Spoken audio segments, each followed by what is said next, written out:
California Congressman Devin Nunes. Congressman, thank you very much for being here this morning. So I think for our viewers, the question is absolutely. Thank you so much.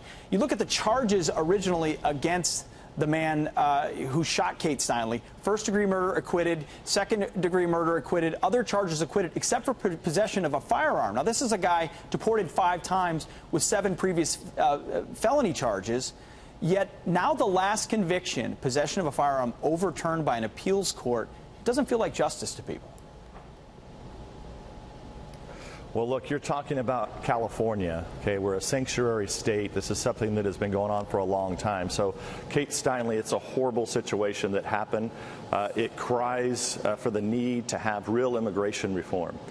But Pete, what your viewers need to know, right where I'm sitting in my hometown, we had an illegal alien who had been deported 3 times, who went through the whole county shooting it up, shot 5 different people. This was only a few months ago. Just north of here, a couple hours, we had a police officer that was killed by someone who should have been deported. So the point is, you know, there's a lot of issues with guns in this country and mental health and the mental health challenges. But, you know, immigration is also playing an important role in this, and that, you know, without border security, you know, when you deport someone, you know, we can't even enforce our own gun laws on people who shouldn't even be in the country. So they're not even here legally, then we're not reporting them to the feds or ICE in cooperation. So you see this cycle. And as we've seen in the Steinle case and in the case you just mentioned, it's 2 or 3 or 4 offenses, 2 or 3 or 4 deportations. And it's American citizens who pay the price. Yeah, and I want to put an exclamation point on what happened right here in my home county, because it got very little news coverage. It was right around Christmas time, and we had an illegal alien who took multiple weapons and drove around in a 20-mile radius, shot 5 different people. I mean, there were numerous police that were involved. Ultimately, he was killed in a car wreck. I mean, this is something that happened that you know, it was a modern-day car chase with bullets flying everywhere, and no one really covered it at the time. And so it always seems like if it's someone that's an illegal alien, the mainstream media doesn't want to cover it.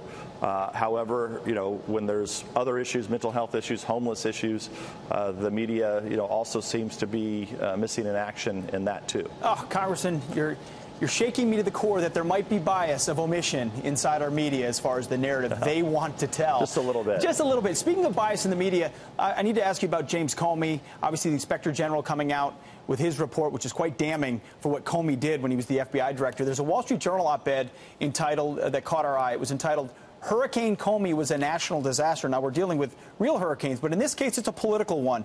Inside that op-ed, part of the argument is usual presidential honeymoon. Imagine if Trump had had a usual presidential honeymoon instead of the hurricane unleashed, trying to portray him as a Russian stooge. You can't put that back in the box. What should be done with James Comey? Well, look, it's 3 years almost now. We're coming up on 3 years. It was right after the election where we went into this Russia hoax madness. And we're still dealing, don't forget, with millions of Americans, tens of millions of Americans who have been poisoned. Their minds are poisoned. I mean, they still believe that Donald Trump or House Republicans and other Republicans are somehow under the control of Vladimir Putin. I mean, it sounds crazy, but people really believe that. I see it every day. The leaders say it. So yeah, their leadership says it. You see it on social media. It's non-stop, and it's just madness. So what we really learned from the IG report, a lot of people are upset that Comey wasn't prosecuted under this. However, what I've said is this is a really important piece of information, because we now know from numerous sources that are quoted in the IG report that Comey was definitely involved in this conspiracy.